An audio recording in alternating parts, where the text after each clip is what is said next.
পারি কি পারি না? পারি। একটা ভিডিও একটু আগে সামনে আসছে, এক ওয়াজ শুরু করছে, খুতবা 2 মিনিটের মাথায় স্বাভাবিক ওয়াজ করতেছে, তার সাকারাতে মাউত মনে হয় শুরু হয়ে গেছে ওয়াজের মধ্যে। সে বলতেছে এদিক তাকায় কারেন্ট হয়ে গেছে সরাসরি, আসলে কিছু না, পুরা দেহ তার ঝিনঝিন, সাকারাতে মাউত। মাইকওয়ালা টান দিয়া সরাই ফেলছে, কিরে কারেন্ট কিচ্ছু নাই, ঠাস করে পড়ে গেছে। এই জন্য কার কোন সময় মৃত্যু আসে বলা যায় না। মৃত্যুর সাথে সাথে, মৃত্যু থেকে নিয়ে আখেরাত শুরু। তাহলে আখেরাতের উপরে ঈমান আনলাম, এর দ্বারা অর্থ কি? বলে মৃত্যু থেকে নিয়ে একেবারে কারো ঠিকানা হবে জান্নাত, কারো ঠিকানা হবে জাহান্নাম, এটা হলো শেষ। ওই যে জান্নাতি জান্নাতে বলে চলবে অনন্তকাল, জাহান্নামী জাহান্নামে চলবে অনন্তকাল। বলে মৃত্যু থেকে নিয়ে জান্নাত অথবা জাহান্নামে যাওয়া পর্যন্ত এর মধ্যে যত কিছু আছে, আমি সব কিছুর উপরে ঈমান আনলাম। তাইলে 7 নম্বরে বলছি ওয়াল বাসি বাদাল মাউত, মৃত্যুর পরে পুনরায় জীবিত হওয়ার উপরে ঈমান আনলাম। বুঝে থাকলে জবান খুলে জবাব দিবেন, বলেন তো মরার পরে যে আবার জীবিত হব, ইহকালে না পরকালে, দুনিয়ায় না আখেরাতে? তার মানে ওয়াল বাসি বাদাল মাউত, মৃত্যুর পরে পুনরায় জীবিত হওয়ার প্রতি ঈমান, আমি আখেরাতের প্রতি ঈমান আনার মাধ্যমেই আমি ওই বিষয়ের উপরে ঈমান এনেছি। এজন্য 7 নাম্বারটা 5 নাম্বারের মধ্যে আছে না নাই? তাইলে এই 7 নাম্বার যদি 5 নাম্বারের মধ্যে থাকে, তাইলে বাকি থাকে কয়টা?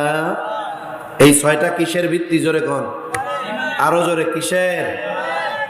অন্য সময় কোন হুজুর যদি আয়া জিজ্ঞাসা করে বলতে পারবেন না 6টা ঈমানের ভিত্তি হুজুর, ঠিক আছে তো? যদি আবার কয় ইমানে মুফাসসালের মধ্যে 7টা কেন, তখন বলবেন যে মরার পরে জীবিত হব হুজুর, এটা তো আখেরাতেরই অংশ। সেই হিসাবে আল্লাহর রাসূল ইমানের ভিত্তি বলছেন কয়টা? 6টা। ওই জিবরাইল আলাইহিস সালামের প্রশ্নের জবাবে বলছেন ঈমান কি জিনিস, ইনি এই 6টার কথা বলছেন। এরপরে প্রশ্ন করেছেন আখবিরনি আনিল ইহসান, আপনি আমাকে ইহসানের ব্যাপারে বলেন, ইহসান কি জিনিস? নবীজি বললেন আনতা আবুদাল্লাহা কাআন্নাকা তারাহু ফাইন লাম তাকুন তারাহু ফাইন্নাহু ইয়ারাকা।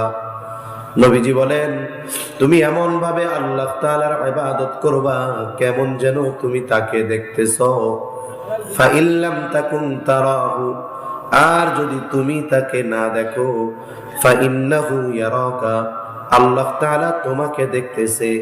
আমরা আল্লাহকে দেখি না, কিন্তু বলেন তো আল্লাহ তাআলা আমাদেরকে দেখেন কি দেখেন না? আল্লাহ শুধু আলোতে দেখে, কিন্তু রাতের বেলা দেখে না, এরকম? সব সময় দেখে, শুধু উপরে দেখে, ভেতরে দেখে না।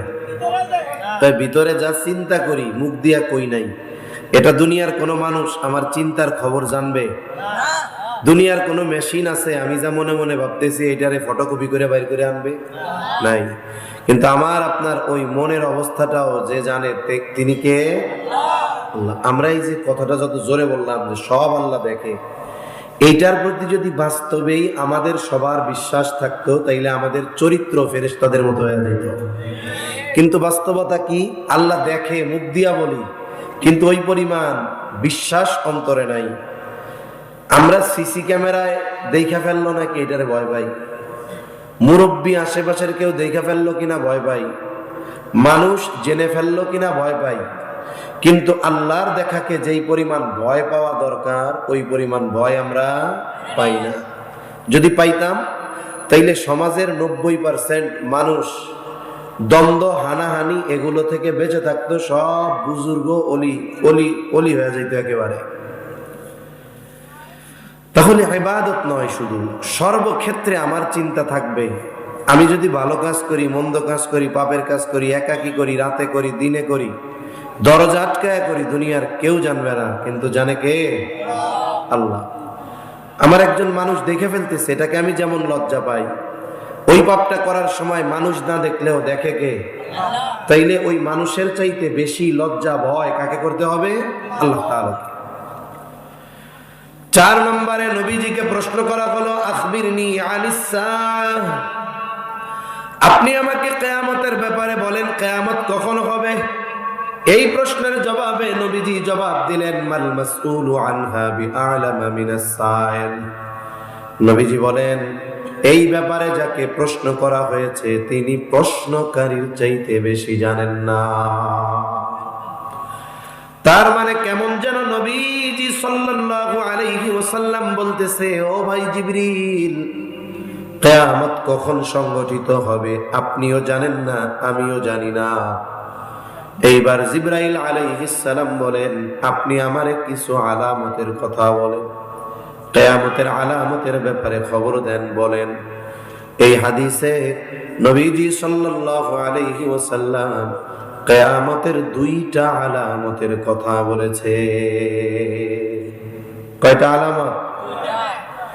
1 নাম্বার নবীজি বলেন, আনতালিদাল আমাতু রাব্বাতাহা, নবীজি বলেন দাসী তার মনিবকে প্রসব করবে, জন্ম দিবে। 2 নাম্বার নবীজি বলেন, তুমি দেখতে পাইবা নগ্ন পদ বিশিষ্ট রাখালগুলো উঁচু উঁচু অট্টালিকা নির্মাণের প্রতিযোগিতা শুরু করবে। শব্দটা যদিও রাখাল, কিন্তু মুহাদ্দিসিনে কেরাম বলেন, দেখবা যে কিছুদিন আগে খাওয়ার পরার কিছু ছিল না, তার উপার্জনের অথেন্টিক কোনো সোর্স নাই, না আছে ব্যবসা, না আছে চাকরি, না আছে বাপ দাদার, কিন্তু 5 বছর নয় যাইতে দেখবা এই লোক এক দলের পদ পাইয়া 5 বছর পরে 10 তলা বাড়ি করতেছে। খালি আছে না নাই? এগুলো হওয়া কিয়ামতের আলামত। বলেন তো, এই আলামতের বাকি আমাদের দেশে কি আছে? হয়ে গেছে। আরেকটা আলামত কি? দাসী তার মনিবকে জন্ম দিবে। এর দ্বারা উদ্দেশ্য কি? মুহাদ্দিসিনে কেরাম বলেন, এর দ্বারা উদ্দেশ্য হইল যে সন্তান তার গর্ভধারণকারিণী মায়ের সাথে সর্বোচ্চ অসদাচরণ করবে, খারাপ ব্যবহার করবে। এর কয়েকটা ব্যাখ্যা আছে, একটা ব্যাখ্যা আপনাদের শুনাই। ইউরোপ আমেরিকাতে, যেখানে আমরা যাদের সভ্যতা, যাদের কালচার আমদানি করার জন্য চেষ্টা করি, অনেকে বলে ইসলাম দিয়ে, কোরআন সুন্নাহ দিয়ে উন্নতি অগ্রগতি সম্ভব না। বলে কি বলে না? বলে আমরা যদি উন্নতি অগ্রগতির শিখরে পৌঁছাতে যাই, আমাদেরকে পশ্চিমাদের কালচার অনুসরণ করতে হবে, ওয়েস্টার্ন কালচার আমাদের ধারণ করে দেওয়া হবে, পশ্চিমা সংস্কৃতির প্রচার প্রসার করে দেওয়া হবে। বলে পশ্চিমা সভ্যতা কালচার এত নিকৃষ্ট আর জঘন্য, ওদের এই বিষয়গুলো, কিছু বিষয় আছে যেটা মুখ দিয়ে উচ্চারণ করতেও ঘৃণা হয়। ওদের কালচার হলো এরকম, নারী আর পুরুষ যদি উভয়ের সম্মতি থাকে, সম্পর্কে যা হয় হোক, ছেলে মা হোক, ভাই বোন হোক, বাবা মেয়ে হোক, যদি সম্মতি থাকে, এরা জেনা ব্যভিচার করলে ওদের আইন বলে এটা অন্যায় নয়, নাউজুবিল্লাহ। বরং এরা একে অপরের ব্যাপারে বলে যে এটা তো ব্যাপার না, এটা সে আরো আমার চাহিদা পূরণ করছে। বলেন তো, এই ধরনের বিষয় আমাদের সমাজে মুসলমান বেনামাজি হতে পারে, সুন্নাতবিহীন হতে পারে, কিন্তু এই ধরনের পাপের কথা এটা কখনো কেউ চিন্তাও করে না। এটা তাদের নিকৃষ্ট কালচারের একটা অংশ বললাম। মুসলিম সমাজে এই ধরনের নিকৃষ্ট বিষয়টা কেউ চিন্তাও করে না, কিন্তু আমাদের সমাজে মায়ের সাথে সর্বোচ্চ অসদাচরণ করে, খারাপ ব্যবহার করে, মাকে খাবার দেয় না, নিজে 5 তলা বাড়িতে থাকে, মারে রাইখা দিছে গোয়াল ঘরে। আছে না নাই? শহরে আরাম করে ফ্যামিলি নিয়ে আছে, গ্রামে মা খাবার পায় না, চিকিৎসা পায় না। এইরকম মা আর ওই ক্যারেক্টারওয়ালা সন্তান আছে না নাই? বলে খবরদার, খবরদার, মা বাবার সাথে অসৎ আচরণ করা যাবে না, কারণ মায়ের সাথে এই ধরনের খারাপ আচরণ এটা কিয়ামতের অন্যতম আলামত। মনে রাখতে হবে, আল্লাহ তাআলা কিছু পাপের শাস্তি বিলম্বে দেন, সব পাপের শাস্তি বিলম্বে দিবেন, তবে কিছু পাপের শাস্তি মরার আগে আল্লাহ দেওয়া শুরু করে। বলে যেই পাপের শাস্তি মরার আগে আল্লাহ দেওয়া শুরু করেন সেটার মধ্যে অন্যতম হলো মা বাবার সাথে খারাপ আচরণ।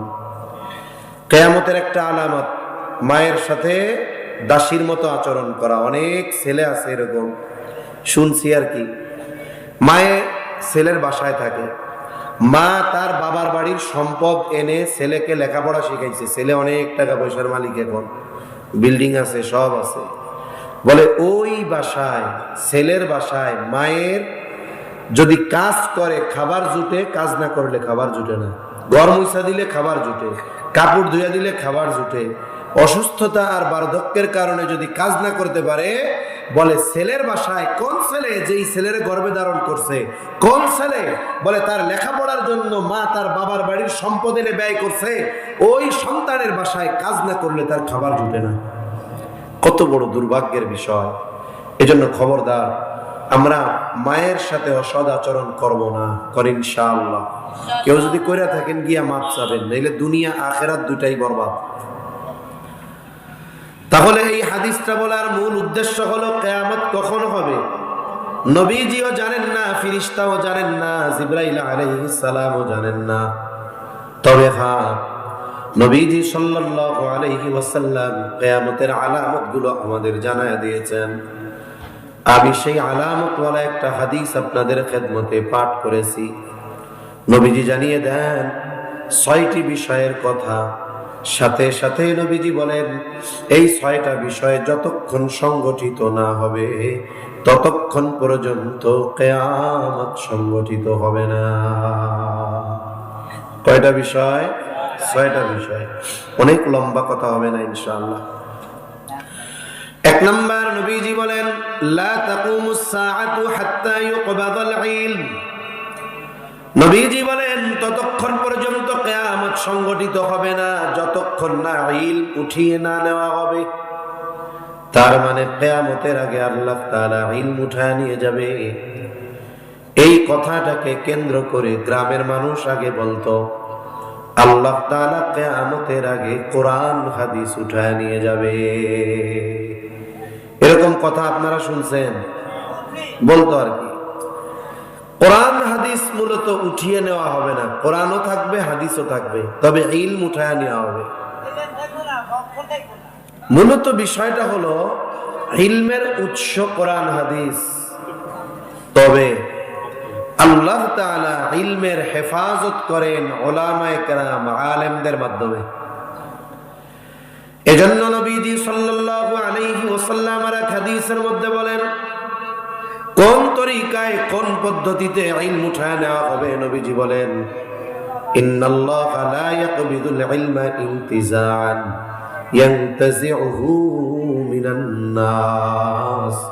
নবীজি বলেন, আল্লাহ তাআলা একত্রে একসাথে মানুষের অন্তর থেকে ইলম উঠিয়ে নেবেন না। গ্রামের মানুষ কইতো আর কি, যে সারা পৃথিবীর মানুষ এক রাত্রে কোরআন ভুলে যাবে। ইমাম সাহেব নামাজ পড়াইতে গিয়ে সূরা ফাতিহা ভুলে যাবে, সব আল্লাহ উঠায় নিবে। ওই জায়গায় কোরআন শরীফ খুলবে, দেখবে যে লেখাটাকে কিচ্ছু নাই, সব সাদা হয়ে গেছে। কোনটা বলতো আর কি গ্রামের মানুষ। কিন্তু নবীজি বলেন না, ইলম এইভাবে ওঠানো হবে না। একত্রে এমন হবে না যে সারা পৃথিবীর সব হাফেজ কোরআন ভুলে যাবে, এমনটা হবে না। সারা পৃথিবীর মুফতিরা ফতোয়া ভুলে যাবে, মাসআলা ভুলে যাবে, এমনটা হবে না। সারা পৃথিবীর মুহাদ্দিসিনে কেরাম হাদিস ভুলে যাবে, এমনটা হবে না। তাহলে আল্লাহ ইলম কেমনে উঠায় নিবে? নবীজি বলেন, ওয়ালাকি ইয়াকবিদুল ইলমা বিকবদিল উলামা। বরং আল্লাহ তাআলা আলেমদেরকে উঠিয়ে নেওয়ার মাধ্যমে ইলম উঠায় নিয়ে যাবে। কোরআন হাদিসের লেখা থাকবে,